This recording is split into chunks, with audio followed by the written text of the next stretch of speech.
যাদের প্যানেল অবৈধ, যাদের চাকরিটাই বৈধ নয়, তাদের জন্য এক্সপিরিয়েন্সের নম্বরটা যে কোথা থেকে বৈধ এটা ঠিক বুঝতে পারছি না আমরা। কারণ গত 10 বছর ধরে কোনো এসএসসি এক্সামিনেশন নেয়নি, তো এত বছর যখন 10 বছর যখন রয়েছে, তো কত ব্যাকলগ ভ্যাকেন্সি থাকতে পারে আপনারা নিজেরাই চিন্তা করুন।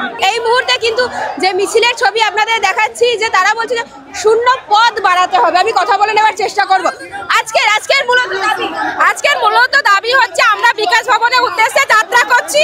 আমাদের 1 লক্ষ ভ্যাকেন্সি আপডেট করতে হবে এবং এক্সপেরিয়েন্সের নম্বর ইন্টারভিউর আগে বা পরে কোনোভাবেই যোগ করা যাবে না। ইন্টারভিউ এক্সপেরিয়েন্সের নম্বর মানে অভিজ্ঞতার নম্বর কোনোভাবেই যোগ করা যাবে না। আমাদের 2025-এর ফ্রেশার্সদেরকে বঞ্চিত করা যাবে না। আমাদেরকে কোনোভাবে বঞ্চিত করা যাবে না। এক্সপেরিয়েন্সের নম্বর দেওয়া যাবে না এবং 2025-এর ফ্রেশার্স ক্যান্ডিডেটকে বঞ্চিত করা যাবে না। আর একই পরীক্ষায় কেউ 100 নম্বরের পরীক্ষা দেবে আর কেউ 90 নম্বরের পরীক্ষা দেবে। এই রকম বৈষম্য কেন? আমরা এর বিরোধী। 10 নম্বর আমরা কোনোভাবেই যোগ হতে দেবো না, এটা আমাদের দাবি। আর 1 লক্ষ ভ্যাকেন্সি লাগবে। আর্টিকেল 16-এ বলা রয়েছে যে সমস্ত জায়গায় যখন কোনো এমপ্লয়ি রিক্রুট হবে তখন কোনো কারোর মধ্যে কোনো রকম কোনো বিভেদ করা যাবে না। সেখানে এই প্যানেলটাই সম্পূর্ণভাবে বেআইনি। সেখানে 10 নম্বর দিয়ে কিছু মানুষকে এগিয়ে দেওয়ার চেষ্টা করা হচ্ছে। আমরা চাই এই 10 নম্বরটা পুরোপুরিভাবে বাদ হয়ে যাক এবং ভ্যাকেন্সি 1 লাখ যেন বৃদ্ধি হয়। আমরা মৌলিক অধিকার চাই। আমরা চাই আমরা আমাদের মৌলিক অধিকার ফিরে পাই। আমরা কোনোভাবে বঞ্চিত হতে চাই না, কারণ গত 10 বছর ধরে কোনো এসএসসি এক্সামিনেশন নেয়নি, তো এত বছর যখন 10 বছর যখন রয়েছে, তো কত ব্যাকলগ ভ্যাকেন্সি থাকতে পারে আপনারা নিজেরাই চিন্তা করুন। সেখানে যদি সেই ব্যাকলগ ভ্যাকেন্সিতে নিয়োগ না হয় এবং 10 নম্বর করে দিয়ে দেওয়া হয়, তাহলে আমরা সারা জীবনই বঞ্চিত থেকে যাব। তো আমরা এই বেআইনি গেজেটের বাতিল চাইছি। এই যে অসম লড়াই আপনারা বলছেন কোথাও 10 নম্বর এক্সপেরিয়েন্স দেওয়া হচ্ছে, রাজ্য সরকার এসএসসি কি মানবে? কি মনে হচ্ছে?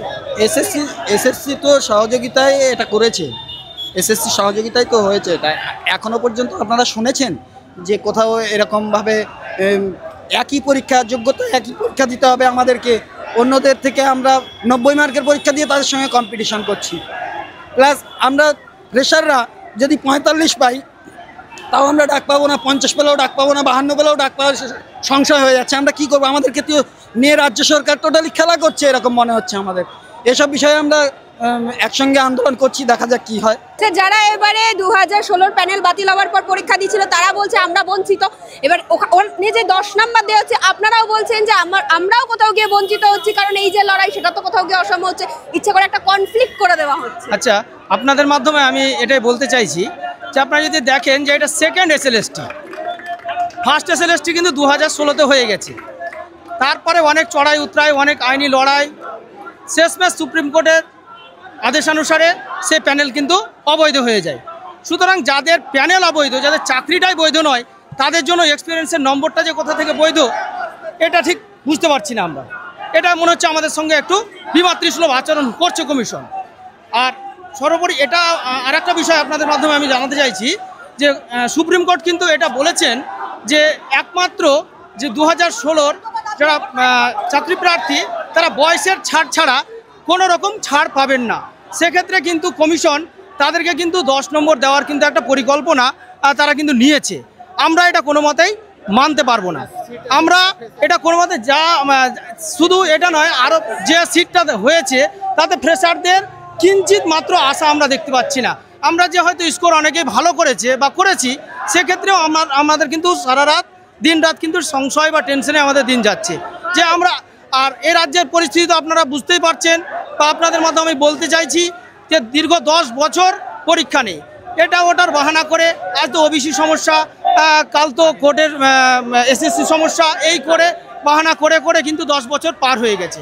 আজকে অনেকেরই বয়স আমাদের 35, 36, 38, হয়তো আর কোনোদিন পরীক্ষায় বসতে পারবো না আমরা।